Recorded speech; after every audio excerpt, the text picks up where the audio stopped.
ଚାତୁରା ଖରଗୋଶ ଓ ଭୋଲା ବାଘ।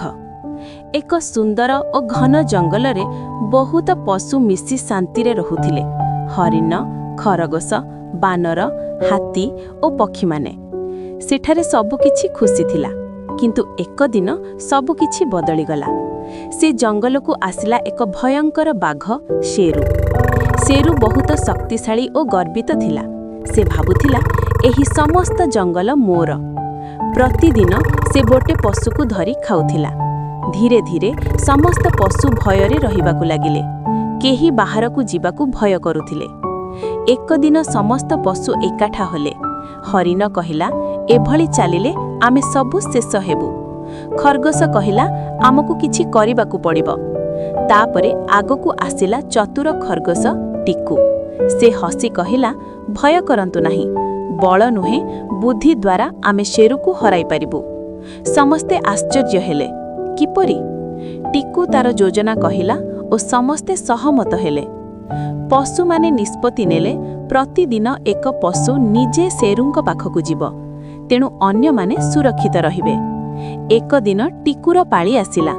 କିନ୍ତୁ ସେ ଜଣେଇ ଦେଲା, ମୁଁ ଆଜି ଡେରିରେ ଯିବି। ଶେରୁ ବହୁତ ଭୋକା ଥିଲା। ସେ ରାଗରେ ଗର୍ଜନ କରୁଥିଲା, ମୋ ଖାଦ୍ୟ କେଉଁଠି? ଡେରିରେ ଟିକୁ ଆସିଲା। ଶେରୁ ଚିତ୍କାର କଲା, ତୁ ଏଠି ଡେରି କାହିଁକି କଲୁ? ମୁଁ ତୋତେ ଏବେ ହିଁ ଖାଇଦେବି। ଟିକୁ ଭୟ ଦେଖାଇ କହିଲା, ମହାରାଜ, ମୁଁ ଆସୁଥିଲି, କିନ୍ତୁ ଆଉ ଗୋଟେ ବାଘ ମୋତେ ଅଟକାଇଲା।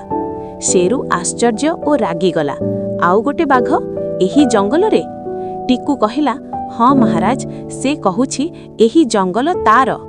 ଶେରୁ ଗର୍ଜନ କଲା, ମୋଟେ ସେଠିରେ ନେ, ମୁଁ ତାକୁ ଶିଖେଇଦେବି। ଟିକୁ ଶେରୁକୁ ଏକ ପୁରୁଣା ଗଭୀର କୂଅ ପାଖକୁ ନେଲା। ସେ ଆସ୍ତେ କହିଲା, ମହାରାଜ, ସେ ଏଠି ଲୁଚିଛି। ଶେରୁ କୂଅ ଭିତରକୁ ଦେଖିଲା।